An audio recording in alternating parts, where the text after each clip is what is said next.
মানুষ তার কাজের মাধ্যমেই স্বীকৃতি পায়। ফুটবল আঙিনায় একসময় একের পর এক ছাইচাপা আগুন তুলে এনেছিলেন খোকন বসু মল্লিক। তার প্রশিক্ষণে কত প্রতিভাবান ফুটবলার দাপিয়ে বেরিয়েছে ময়দান। নিঃশব্দে নিভৃত সেই কাজ করে গেছেন খোকন বসু মল্লিক। সর্দার স্পোর্টস অ্যাসোসিয়েশন ছিল তাঁর ঘরবাড়ি। তাঁর হাত ধরে উঠে আসা ফুটবলারদের আজও বাংলার ফুটবল প্রেমীরা ভোলেননি। সেই মানুষটিকে মনে রেখেই চলতি মাসে সর্দার স্পোর্টস অ্যাসোসিয়েশন গ্রাউন্ডে আয়োজিত হতে চলেছে খোকন বসু মল্লিক আমন্ত্রিত ফুটবল টুর্নামেন্ট। নকআউট এই ফুটবল টুর্নামেন্টে অংশ নেবে 8টি দল। চলতি মাসের 14 থেকে 21 ডিসেম্বর পর্যন্ত চলবে এই টুর্নামেন্ট।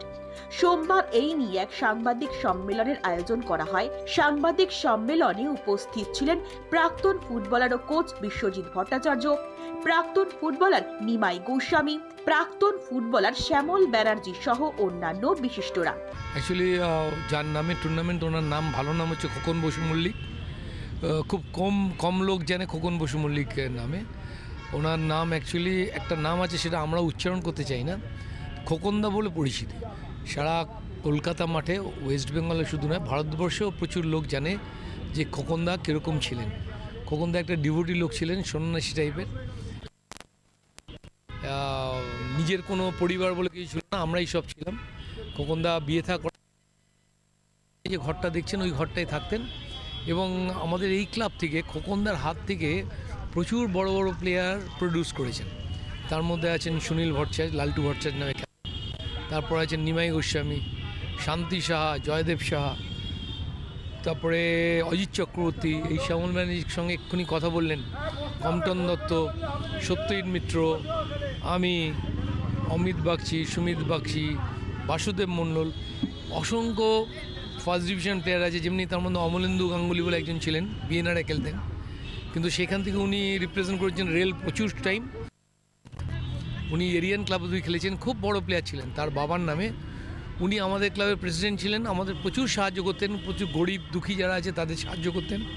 তার মধ্যে একজন কালীপদ হালদার, যে এখান থেকে খেলেই, এই ক্লাব থেকে খেলেই বড় হয়েছে। আমরা আরেকজন দুজনের নাম আছে, তারা মারা গেছে, তথাগত চক্রবর্তী এবং ব্রজগোপাল পাণ্ডে। ব্রজগোপাল পাণ্ডে আমাদের ক্লাবের প্রেসিডেন্ট ছিলেন, ওনার নামে একটা ফেয়ার প্লে ট্রফি করেছি। আর তথাগত চক্রবর্তী ফুটবল খেলতেন, ও কালীঘাট ক্লাব খেলেছেন, এরিয়ান ক্লাব খেলেছেন, কিন্তু ওনার ক্যান্সারে খুব কম বয়সে মারা গেছেন। ওনার নামে আমরা একটা বেস্ট প্লেয়ারের ট্রফি দিচ্ছি। একটা গোল্ডেন গ্লাভসের যে ট্রফিটা দিচ্ছি সেটা অমলেন্দু গাঙ্গুলি, ডাক নাম সাধন গাঙ্গুলি। সাধনদা খুব বড় প্লেয়ার ছিলেন, বিএনএন ক্লাবে খেলে উনি খেলা ছেড়েছেন। আমাদের খেলাটা শুরু হবে হচ্ছে এই মাসেরই ডিসেম্বরের 24 বছরে, আপনার 14 থেকে 21 তারিখে। আমাদের 8টা টিম নিয়ে আমাদের টুর্নামেন্ট। এই টুর্নামেন্টটা আমরা নকআউট বেসিসে করেছি। আমরা একটা খেলার পরে কোয়ার্টার ফাইনাল, খেলার পরে সেমিফাইনাল, খেলার পরে ফাইনাল, 8টা দলের করেছি। এটা প্রথম বছর শুরু করেছি। আমাদের 59 বছরের ক্লাব। এই ক্লাবের প্রথম খোকনদার নামে আমরা এই টুর্নামেন্টটা শুরু করেছি। আমাদের সবাইকে মানে ব্রিং আপ করেছে আর কি। বিশ্বজিৎ বাগচি, অমিত বাগচি, তারপর নিমাইদা, সবাইকে তৈরি করেছে। আর খোকনদার কাছে আমরা খুব ঋণী এই জন্যে, খোকনদার নিজে একটা ঘরে থাকতো এবং তাদের তখন ওই সময়টা খোকনদার আর্থিক অবস্থা খুব একটা ভালো ছিল না, কিন্তু আমরা সবাই এসে খোকনদার পাশে দাঁড়াতাম। এবং